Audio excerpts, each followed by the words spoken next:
Olá, tudo bem? Na nossa apresentação de hoje, vamos falar um pouquinho sobre a inteligência artificial aplicada à engenharia, à arquitetura e à construção. Antes de mais nada, eu quero me apresentar. Eu sou o professor Jesué Graciliano da Silva, professor do campus São José da área de refrigeração e ar-condicionado.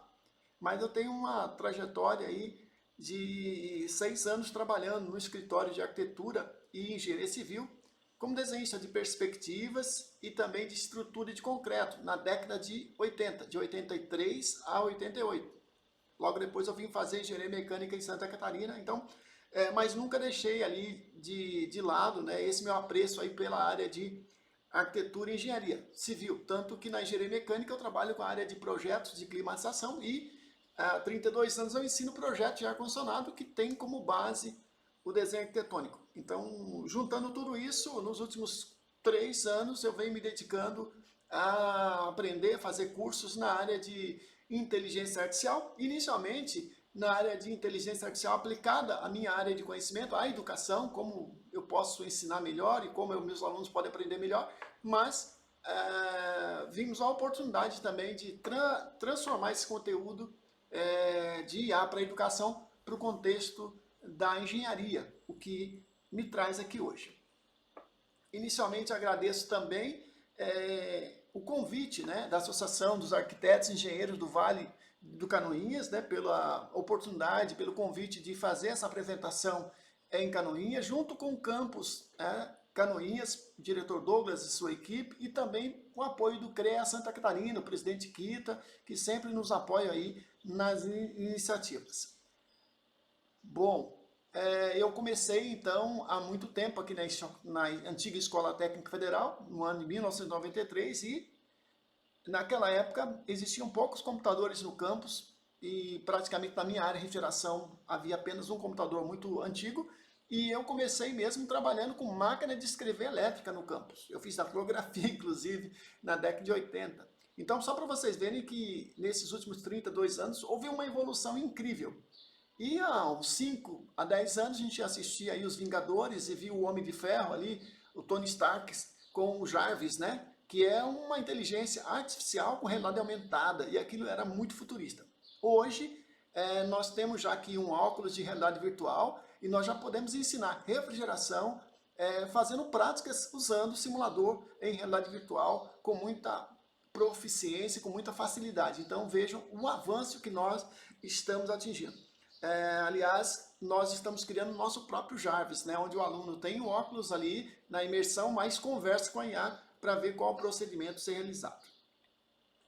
Feito esse contexto, muita gente acha que a IA é algo novo, mas a verdade é que a inteligência artificial tem mais de 70 anos e ela começa ali, se vocês assistiram o Jogo da Imitação, que é um filme que mostra a trajetória de Alan Turing na década de 50, década de 40, onde ele, durante a Segunda Guerra Mundial, ele consegue desvendar a criptografia dos nazistas, né? Então ele cria uma máquina para isso e essa máquina ela é o Enigma, né? E vejam vocês, gente, que logo depois, na década de 50, ele cria as bases do que seria a área de inteligência artificial, inclusive propondo um teste de Turing, né? Um teste para saber se a pessoa está conversando com um humano ou com uma máquina do outro lado. Durante a conferência de Dartmouth, que aconteceu ali em 1955 e no verão ali de 1956, no início de 1956, ele já não estava presente porque ele havia falecido há alguns anos antes, mas ele é um pioneiro, é o que trouxe a base. Nessa conferência, John McCartney, Minsky, Rochester, Anishason, né, que está aí mostrando para vocês, são algumas das pessoas que fizeram parte desse seleto grupo de cientistas que atuaram para criar as primeiras bases, as primeiras premissas da área de que seria a área de inteligência artificial para as próximas décadas. Então vejam que é uma área que já tem mais de 70 anos, mas ficou popularizada mesmo apenas há alguns anos aí, desde que a OpenAI lançou o ChatGPT 3.5 no dia 30 de novembro de 2022. Antes disso, a IA era uma área de pessoas especializadas em machine learning, deep learning, redes neurais, pessoas que eram programadores, que estavam acompanhando o desenvolvimento dessa área. Mas a IA já estava presente aí na Alexa, presente aí na Siri e em vários assistentes, como o Waze e esses assistentes aí que a gente tem no dia a dia, sem a gente perceber. Até mesmo quando a gente usa Netflix para escolher um filme, ali você tem inteligência artificial, porque ele reconhece o teu padrão de consumo e procura sempre entregar mais daquele conteúdo, assim como acontece também no Facebook, no Instagram, no YouTube. Então vejam que as bases da IA são de 70 anos, a OpenAI popularizou, mas há mais de 15 anos nós estamos convivendo com a IA sem saber exatamente como ela funciona. Na história da IA, a gente tem alguns momentos chamados de inverno da IA, que foi aí a década de 70, né? Início e a década de 80. Mas na década de 90, em 1997, o Deep Blue, que é um computador da IBM, venceu o campeão mundial de xadrez, o Kasparov, que era um russo, e foi um momento icônico, né, que apareceu em todos os jornais. Eu me lembro na época, mas na época eu não falava que foi a inteligência artificial que venceu o ser humano, foi um computador vencer o ser humano, porque naquele momento ainda não se falava na IA com essa questão. Lembrando que o Deep Blue, ele fazia milhões de cálculos matemáticos e por isso ele conseguia antecipar jogadas e criar as melhores jogadas, algo impensável para o ser humano. Mas se pudesse dizer que era um IA, pode até dizer que sim, mas era um IA estreita, ou seja, aquele programa não jogava damas, não jogava qualquer outro tipo de jogo, somente xadrez. Então foi programado para isso. Então, não necessariamente o Deep Blue é uma IA como a gente considera hoje. Um IA que a gente considera hoje é aquela que consegue aprender sozinha. Por isso que em 2016, 2015, a DeepMind criou ali, a equipe da DeepMind criou o jogo, uma IA capaz de vencer o Go. É um jogo chinês que tem mais combinações do que estrelas no universo. Então já não seria possível usar a tecnologia do Deep Blue. E ela aprendeu a jogar esse jogo sozinha, apenas observando padrões, observando jogadores. Então, diferentemente do Deep Blue, que foi programado com milhões de jogadas possíveis. Para quem quiser entender um pouquinho mais sobre essa tecnologia inerente aí da IA, como Deep Learning, Machine Learning, redes neurais, a gente preparou aqui 3 podcasts construídos ali com o Notebook LM para que vocês possam conhecer de maneira bem didática, né, uma conversa sobre esses 3 assuntos. Entendendo o seguinte, apesar dessas serem as bases da IA, ninguém precisa saber com profundidade esses conteúdos para poder usar a inteligência artificial. Eu brinco que a gente não precisa saber como funciona o motor do carro perfeitamente para dirigir o carro. A gente precisa, na verdade, conhecer, né, na verdade, como pilotar o carro, como tirar proveito dele com segurança. E, da mesma forma que um carro é uma arma, né, mal utilizado, a inteligência artificial também é uma arma, se mal utilizada. Então, a gente precisa se conhecer para poder usar com proficiência. Nesses 3 podcasts, vocês vão poder conhecer um pouquinho mais desse assunto de maneira bem simples. Bom, muita gente tem uma visão pessimista da IA e algumas pessoas muito otimistas. Então a verdade é que a gente precisa encontrar um ponto de equilíbrio, porque no cinema a IA vai aparecer sempre como vilã, como responsável pelo fim da humanidade, por guerras e por manipular a humanidade, né? Então vejam que Matrix, né, que foi a trilogia, ele traz essa visão de que a IA ela é controladora do mundo. Além do Matrix, você também vai ter filmes como O Exterminador Futuro, o Terminator, né, do Arnold Schwarzenegger. Você vai ter ali também 2001, Odisseia no Espaço e diversos outros filmes, tá, gente, que mostram a IA num contexto realmente midiático, né, sempre colocando reflexões sobre como utilizar.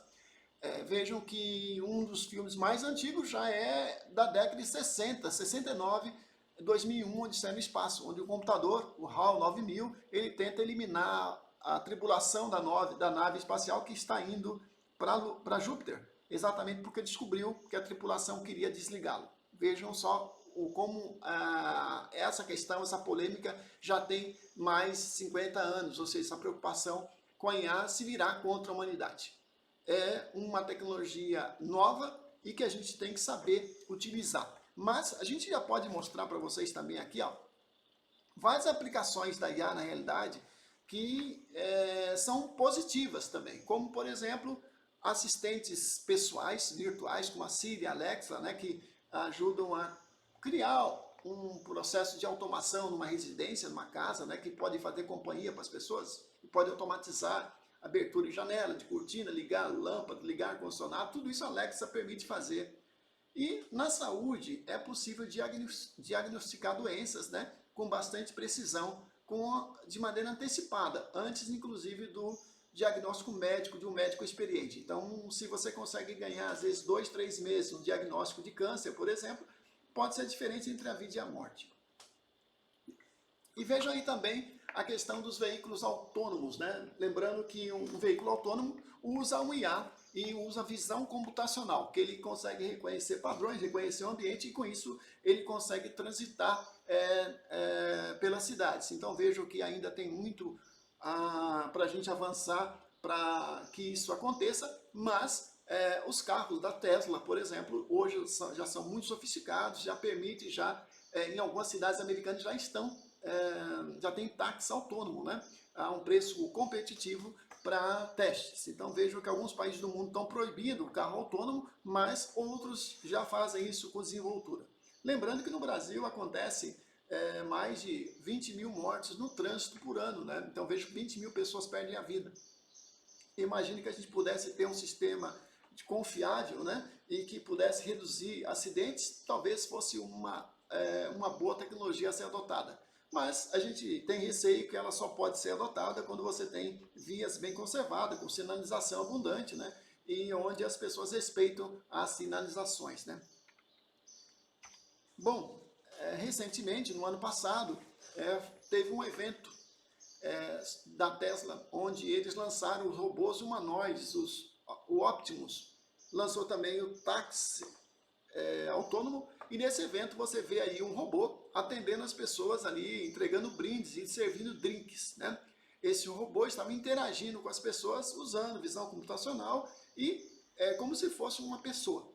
E isso me chamou a atenção porque acaba sendo assustador, né? Porque a gente achava realmente que isso demoraria mais tempo. E esse evento, ele imita um pouco o evento do filme. O filme que a gente lembra para vocês que é Eu, Robô, né? Que o Will Smith é o protagonista, né? Onde o robô ali... E esse filme, Eu, Robô, é uma adaptação de Isaac Asimov. Então vejo que quando você tem um robô servindo a pessoa e você vê ali uma relação muito direta com aquele filme que é futurista.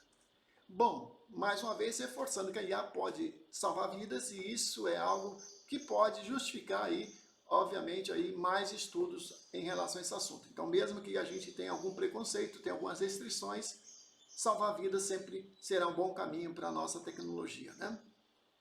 E para falar sobre inteligência artificial, não tem como falar dela hoje sem falar em engenharia de prompt.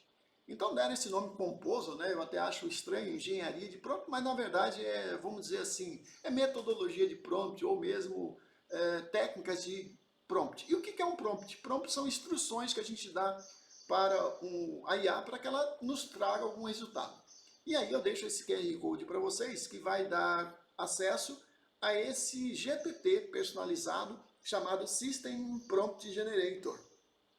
Quando você quiser fazer qualquer coisa com IA e você tem um prompt e você acha que dá para melhorar, você coloca o teu prompt o teu rascunho nesse sistema e ele vai trazer um prompt otimizado, já usando todas as técnicas de construção de prompts mais recomendadas até mesmo pela OpenAI e pelas demais inteligências artificiais. Ou seja, independente da IA que você usa, o prompt é a chave para você se comunicar com o programa. Pode ser a Claude, a Gemini, a Copilot, a Llama, você pode usar a Grok ou a OpenAI, o ChatGPT, qualquer uma delas. Quando você quando você vai conversar com a IA, você precisa falar numa linguagem que ela possa trazer um bom resultado. Os programadores dizem assim, se lixo entra, lixo sai. Se você colocar um prompt mal produzido, você vai ter como resultado uma resposta ruim. Por isso que a engenharia de prompt é uma área de conhecimento que ensina as pessoas a construir prompts mais efetivos. Mas nada como esse System Prompt Generator. Bom, há alguns anos, né, acho que ali em 2024, surgiu esse problema, que foi o quê? Criar uma imagem do Papa, o Papa Francisco, falecido recentemente, usando uma jaqueta da moda, uma jaqueta fashion, né? E aí, a partir daí, as empresas criaram alguns procedimentos para evitar que personalidades possam ser retratadas em situações que não sejam apropriadas. E nesse caso, o Papa Francisco era um Papa franciscano, ele escolheu Francisco como nome, e esse Papa sempre pregou o voto de pobreza, né? Então ele vestindo uma roupa de marca como essa, fashion, poderia não cair bem para a imagem dele como cristão. Então vejam que a partir daí, se você tentar hoje fazer uma imagem com algumas de algumas personalidades, ela vai dizer que não pode fazer por regras éticas, tá? Então vejam, temos algumas questões éticas envolvidas, entre elas relacionadas a deepfake. Deepfake é você usar a IA para você clonar a voz e clonar também o rosto de outra pessoa para aplicar golpes. Aliás, cresce de maneira exponencial o número de golpes praticados por pessoas mal intencionadas usando IA para clonar a voz e imagem das pessoas. Na educação, nós temos uma questão. Muita gente aí produzindo textos e dissertações, TCCs, usando IA, mas sem a devida comprovação. Então, nós entendemos que para você usar a IA, você precisa usar com ética e com sempre informando o usuário como você está usando a IA. Então, senão você está cometendo plágio acadêmico. Então, para resolver isso, inclusive houve um diálogos acadêmicos no IFSC. A gente fez uma apresentação, o QR Code para esse vídeo está nessa tela, e vocês podem aprender um pouquinho sobre como usar IA na educação sem cometer plágio. Tá? Essa foi uma boa discussão que nós fizemos no IFSC e que precisa ter continuidade. E, antes de entrar no tema específico de inteligência artificial aplicada à engenharia, nós trazemos também a formação. Como eu falei, nós começamos a criar cursos de inteligência artificial aplicada à educação. O QR Code ali vai levar para inscrições para esse curso, vocês podem dar uma olhada na tela. E esse curso é gratuito, tem 24 horas de duração, e a turma 4 vai acontecer agora no dia 10 de outubro até o dia 10 de dezembro. Inscrições abertas até o dia 10 de outubro aí, para quem quiser um processo de formação. Curso EAD, né, no mundo ali, bem ilustrado, com muitos vídeos para quem tiver interesse em aprender um pouco mais.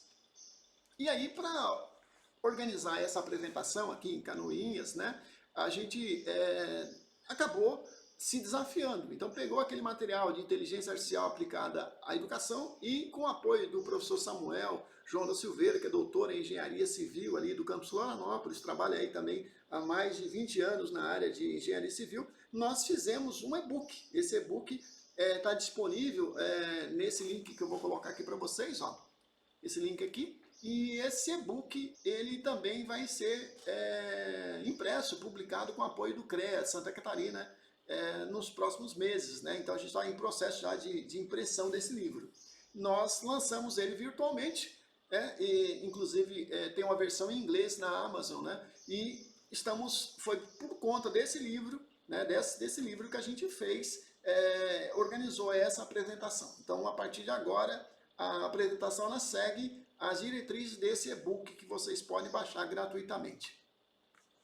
Esse e-book ele tem ali 7 capítulos, né? Ele começa com a introdução, com a história da IA, que a gente já acabou contando um pouquinho para vocês, fala das principais IA generativas, né? Depois fala o que é engenharia de prompt, com exemplos práticos, né? A gente cria ali uma metodologia que é o prompt interativo, né? A gente mostra também alguns GPTs personalizados, construídos exatamente para o livro, aplicados à engenharia, arquitetura e construção. Mostramos como a gente pode aplicar esses resultados, esses GPTs, para calcular carregamento em vigas, cargas de vento, otimizar seções, isolamento térmico. Também falamos um pouquinho sobre alguns desafios e limites éticos, lembrando sempre que o responsável pelos resultados da IA é sempre o engenheiro, não adianta querer repassar a responsabilidade, não funciona assim, é responsabilidade civil e criminal inclusive. E no capítulo 7 falamos um pouquinho do engenheiro do futuro, né? Quais são as soft skills, né? O papel das instituições de ensino e as competências técnicas desse engenheiro do futuro. Claro que são reflexões ainda inacabadas, porque a história da IA na engenharia está apenas começando.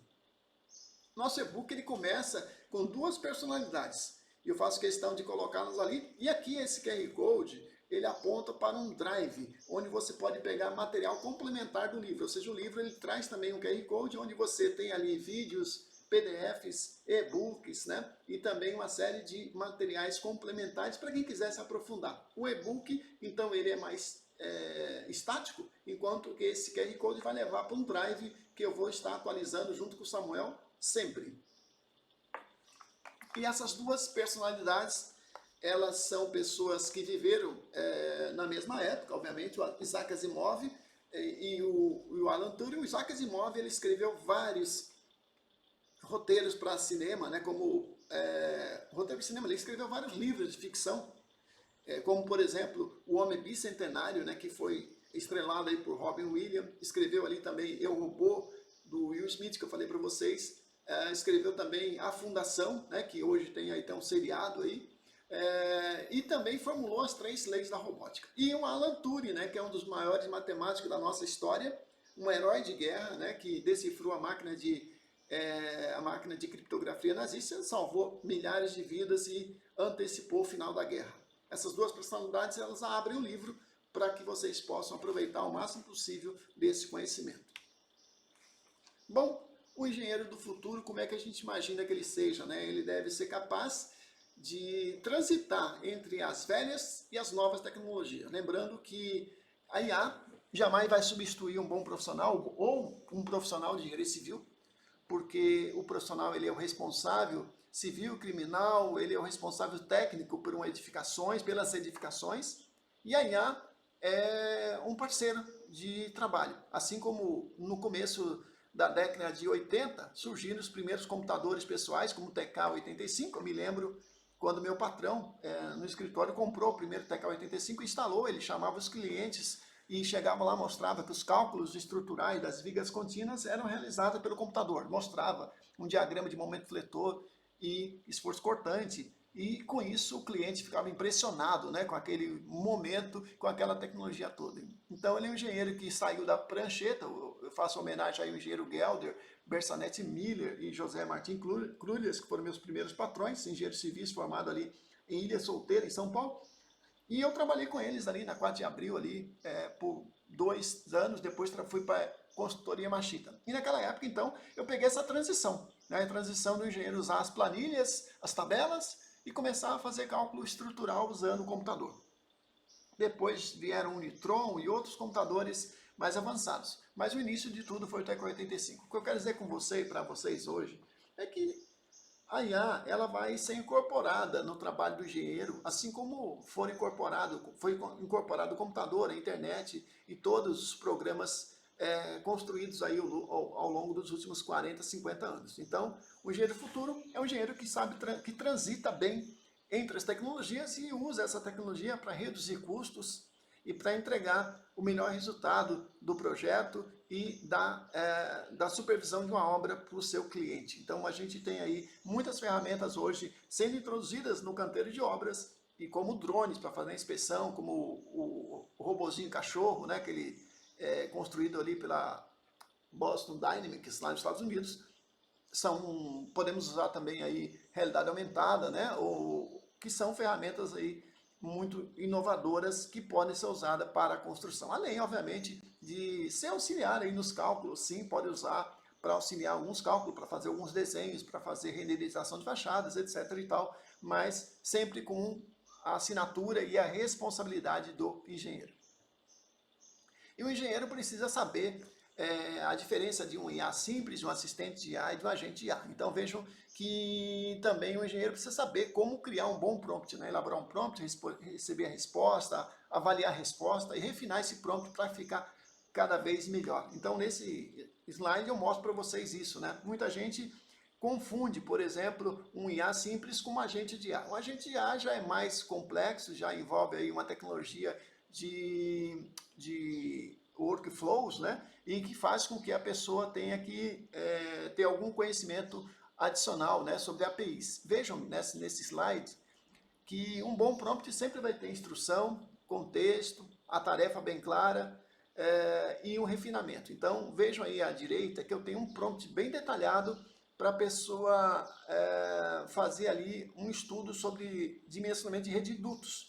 Vejam que não adianta dizer assim, calcule essa rede de dutos. Vejam que eu preciso que o prompt seja bastante detalhado para que ele possa trazer uma boa resposta. Esse prompt tem contexto, tem clareza, tem detalhamento do que a gente precisa. Então, eu usei o System Prompt Generator para aprimorar esse prompt. Vejam aí que eu posso usar por meio de um celular, posso tirar foto dessas imagens e pedir, no primeiro caso, para ele calcular o volume de concreto dessa sapata e no segundo caso, calcular qual é a largura desse duto de ar-condicionado. Então, tem uma aplicação aí para engenheiro civil, para engenheiro mecânico, e de maneira simples a IA pode fazer isso. Só que, para isso, o prompt tem que ser muito bem feito, senão ele pode errar nos cálculos. E aí eu chamo a atenção que prompts mal organizados, mal elaborados, conduzem a erros matemáticos grosseiros. E isso pode ser um fator de preocupação. Da mesma forma que na área do direito, a IA ela inventa jurisprudência, né? E os juízes estão até multando advogados que usam a IA e apresentam jurisprudências falsas no tribunal. Esse é um agente de IA que a gente criou usando o N8N, que é uma ferramenta para agentes. A pessoa manda uma mensagem pelo Telegram e perguntando algo, ele vai acessar um agente de IA, vai procurar num documento a informação e vai enviar a mensagem para a pessoa, seja ela em uma mensagem de texto, ou uma mensagem de Telegram mesmo, e ainda vai anotar essa informação na planilha. Então, esse é só um exemplo que eu estou mostrando para vocês sobre como a gente pode usar um agente de IA para automatizar. É essa tecnologia que o pessoal está usando para automatizar, por exemplo, resposta automática aí numa clínica, numa pizzaria, numa padaria, numa drogaria, qualquer lugar hoje que tem um atendente de WhatsApp ou Telegram automático está usando um agente de IA para fazer esse procedimento. Bom, para nosso e-book nós construímos alguns GPTs personalizados. Entre eles tem a NBR 15.575 e tem esse programa de carga térmica que vocês estão vendo aí. Então vejam que esse programa, esse GPT personalizado, esses dois, eles têm funções de auxiliar o engenheiro aí no seu trabalho. Então como é que a gente faz isso? A gente coloca para ele instruções bem claras e dá para nosso GPT toda a documentação para ele procurar. E a gente vai treinando esse GPT até que ele fique preciso e consiga dar respostas bastante consistentes. Vejo que eu tenho aí mais 3 GPTs aí no livro, um deles é de orçamento, o outro é de projeto elétrico e o outro para construir story para o Instagram. Então ele auxilia como auxiliar de marketing, né, como conselheiro de marketing também. No orçamento, obviamente, ele tem tabelas de preço, nunca vai ser preciso, né, nunca vai substituir aí as planilhas orçamentárias. Deixe bem claro que o IA não é um programa.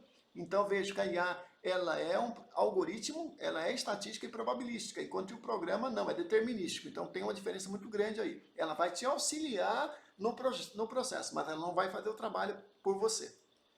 E aí, como eu falando, a IA na prática, no canteiro de obra, né, vai envolver aí análise de dados de uma obra, cronograma, pode ajudar na compra de materiais, na pesquisa de preços, de orçamentos, pode auxiliar na inspeção, né, sem que a pessoa tenha que subir, pode se auxiliar também aí na elaboração das melhores fachadas, né, ou seja, no desempenho térmico da edificação. Tem uma série de aplicações da engenharia e, obviamente, para isso a gente precisa estudar, né, e avaliar exatamente para cada situação como é possível se fazer uso da IA. Lembrando que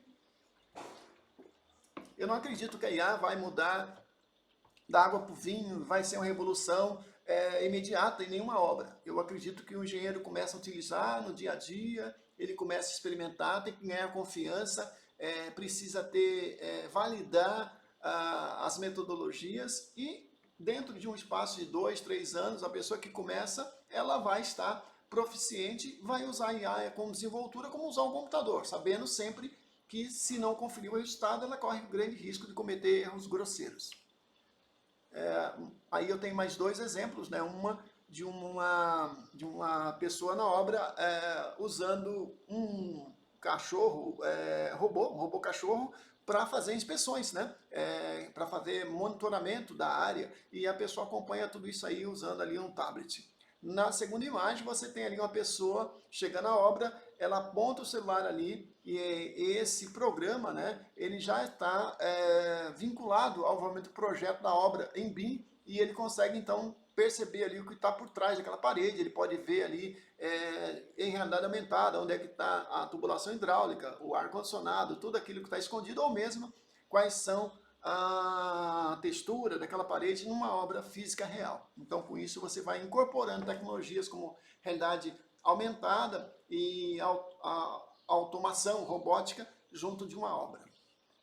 E aí tem alguns aplicativos que a gente testou, né? Esse que é o Maquette AI, que está disponível, ali tem um vídeo explicativo, que permite que as pessoas possam criar layouts automatizados. Mas, infelizmente, elas não são gratuitas, né? Tem uma parte muito baixa de uso, né? A taxa de uso, elas deixam usar somente um ou outro desenho e de repente você tem que pagar e não é muito barato. Então, isso vale, quem sabe a pessoa queira experimentar, paga 1 mês ou 2 e depois ver se é ou não adequado para a utilização. Então, a tendência agora é surgir mais aplicativos como esse. Esse aqui é outro, né, que é o Autodesk Fusion, né? Então quem gosta do Autodesk, do AutoCAD, do Revit, também pode experimentar um aplicativo de IA que também auxilia aí no projeto. Esse aqui é o ArcGen, né? Também ele permite também que você possa automatizar o projeto também de arquitetura. Também tem ali o endereço. Esse aqui ajuda as pessoas a fazer a decoração, é o ArcGPT. Ele ajuda na decoração e mostra os melhores layouts internos e com isso a pessoa pode ter aí alguma agilidade. Mas de novo, são aplicativos que são pagos. E é isso por enquanto, agora eu vou responder dúvidas de vocês, então eu fico à disposição, meu endereço é esse, vocês podem mandar alguma mensagem para mim, mas eu gostaria agora de responder as dúvidas de vocês. Então, material complementar, como eu falei, a apresentação é só um aperitivo, a leitura do e-book, né, onde a gente preparou com exemplos bem detalhados para vocês passo a passo. E na oficina, né, que a gente vai oferecer, de 8 horas, a gente vai detalhar todo esse conteúdo com calma para quem está inscrito ali. Quem não está inscrito, eu estou disponibilizando o QR Code ali com acesso a essa oficina para quem quiser também fazer as tarefas aí mesmo não participando presencialmente. Beleza? Espero que tenham gostado. Até a próxima.